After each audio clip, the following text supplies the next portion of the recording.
लुका अध्याय 7। जब वह लोगों को अपनी सारी बातें सुना चुका तो कफरनहूम में आया और किसी सूबेदार का एक दास जो उसका प्रिय था बीमारी से मरने पर था। उसने यीशु की चर्चा सुनकर यहूदियों के कई पुरनियों को उससे यह विनती करने को उसके पास भेजा कि आकर मेरे दास को चंगा कर। वे यीशु के पास आकर उससे बड़ी विनती करके कहने लगे कि वह इस योग्य है कि तू उसके लिए यह कहे, क्योंकि वह हमारी जाति से प्रेम रखता है और उसी ने हमारे आराधनालय को बनाया है। यीशु उनके साथ साथ चला, पर जब वह घर से दूर ना था तो सूबेदार ने उसके पास कई मित्रों के द्वारा कहला भेजा कि हे प्रभु, दुख ना उठा, क्योंकि मैं इस योग्य नहीं कि तू मेरी छत के तले आए। इसी कारण मैंने अपने आप को इस योग्य भी ना समझा कि तेरे पास आऊं, पर वचन ही कह दे तो मेरा सेवक चंगा हो जाएगा। मैं भी पराधीन मनुष्य हूँ और सिपाही मेरे हाथ में है, और जब एक को कहता हूँ जा तो वह जाता है, और दूसरे से कहता हूँ कि आ तो आता है, और अपने किसी दास को कि यह कर तो वह उसे करता है। यह सुनकर यीशु ने अचंभा किया और उसने मुंह फेरकर उस भीड़ से जो उसके पीछे आ रही थी कहा, मैं तुमसे कहता हूँ कि मैंने इज़राइल में भी ऐसा विश्वास नहीं पाया। और भेजे हुए लोगों ने घर लौटकर उस दास को चंगा पाया। थोड़े दिन के बाद वह नाइन नाम के एक नगर को गया और उसके चेले और बड़ी भीड़ उसके साथ जा रही थी। जब वह नगर के फाटक के पास पहुंचा तो देखो, लोग एक मुर्दे को बाहर लिए जा रहे थे जो अपनी माँ का इकलौता पुत्र था, और वह विधवा थी, और नगर के बहुत से लोग उसके साथ थे।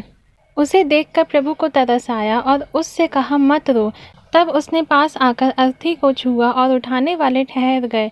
तब उसने कहा, हे जवान, मैं तुझसे कहता हूँ, उठ। तब वह मुर्दा उठ बैठा और बोलने लगा, और उसने उसे उसकी माँ को सौंप दिया।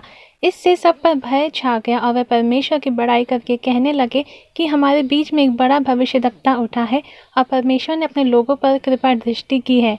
और उसके विषय में यह बात सारे यहूदिया और आसपास के सारे देश में फैल गई, और यूहन्ना को उसके चेलों ने इन सब बातों का समाचार दिया। तब यूहन्ना ने अपने चेलों में से 2 को बुलाकर प्रभु के पास यह पूछने के लिए भेजा कि क्या आने वाला तू ही है, या हम किसी और दूसरे की बाट देखें।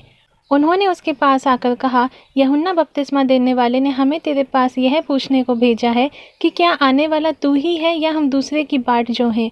उसी घड़ी उसने बहुतों को बीमारियों और पीड़ाओं और दुष्ट आत्मा से छुड़ाया, और बहुत से अंधों को आंखें दी। और उसने उनसे कहा, जो कुछ तुमने देखा और सुना है जाकर यूहन्ना से कह दो कि अंधे देखते हैं, लंगड़े चलते फिरते हैं, कोढ़ी शुद्ध किए जाते हैं, बहरे सुनते हैं, मुर्दे जिलाए जाते हैं, और कंगालों को सुसमाचार सुनाया जाता है। और धन्य है वह जो मेरे कारण ठोकर ना खाए। जब यूहन्ना के भेजे हुए लोग चल दिए तो यीशु यूहन्ना के विषय में लोगों से कहने लगा, तुम जंगल में क्या देखने गए थे? क्या हवा से हिलते हुए सरकंडे को?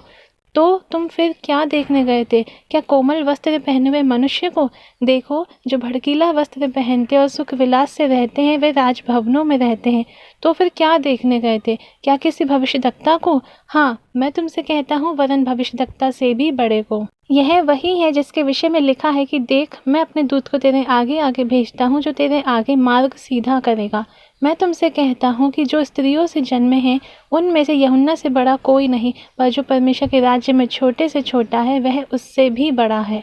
और सब साधारण लोगों ने सुनकर और चुंगी लेने वालों ने भी यूहन्ना का बपतिस्मा लेकर परमेश्वर को सच्चा मान लिया, पर फरीसियों और व्यवस्थापकों ने उससे बपतिस्मा ना लेकर परमेश्वर की मनसा को अपने विषय में टाल दिया। सो मैं इस युग के लोगों की उपमा किससे दूं कि वे किसके समान हैं? वे उन बालकों के समान हैं जो बाजार में बैठे हुए एक दूसरे से पुकार कर कहते हैं कि हमने तुम्हारे लिए बांसुरी बजाई और तुम ना नाचे, हमने विलाप किया और तुम ना रोए। क्योंकि यूहन्ना बपतिस्मा देने वाला न रोटी खाता आया न दाखरस पीता आया, और तुम कहते हो उसमें दुष्ट आत्मा है। मनुष्य का पुत्र खाता पीता आया है, और तुम कहते हो देखो, पेटू और पियक्कड़ मनुष्य, चुंगी लेने वालों का और पापियों का मित्र। पर ज्ञान अपनी सब संतानों से सच्चा ठहराया गया है। फिर किसी फरीसी ने उससे विनती की कि मेरे साथ भोजन कर। सो वह उस फरीसी के घर में जाकर भोजन करने बैठा।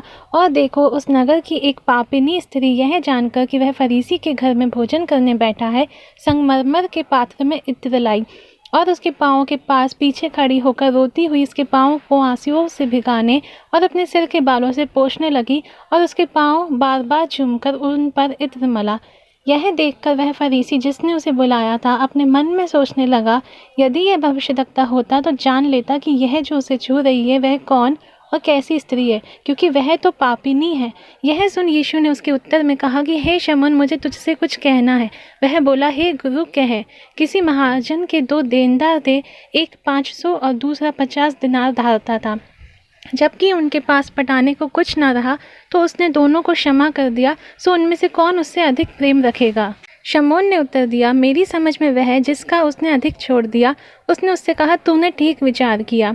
और उस स्त्री की ओर फिरकर उसने शमौन से कहा, क्या तू इस स्त्री को देखता है? मैं तेरे घर में आया, परंतु तूने मेरे पाँव धोने के लिए पानी ना दिया, पर इसने मेरे पाँव आंसुओं से भिगाए और अपने बालों से पोंछा। तूने मुझे चुमा ना दिया, पर जब से मैं आया हूँ तब से इसने मेरे पाँव का चूमना ना छोड़ा। तूने मेरे लिए सिर पर तेल नहीं मला, पर इसने मेरे पाँव पर इत्र मला है। इसलिए मैं तुझसे कहता हूँ कि इसके पाप जो बहुत थे क्षमा हुए, क्योंकि इसने बहुत प्रेम किया। पर जिसका थोड़ा क्षमा हुआ है वह थोड़ा प्रेम करता है। और उसने स्त्री से कहा, तेरे पाप क्षमा हुए। तब जो लोग उसके साथ भोजन करने बैठे थे वे अपने अपने मन में सोचने लगे कि यह कौन है जो पापों को भी क्षमा करता है। पर उसने स्त्री से कहा, तेरे विश्वास ने तुझे बचा लिया है, कुशल से चली जा।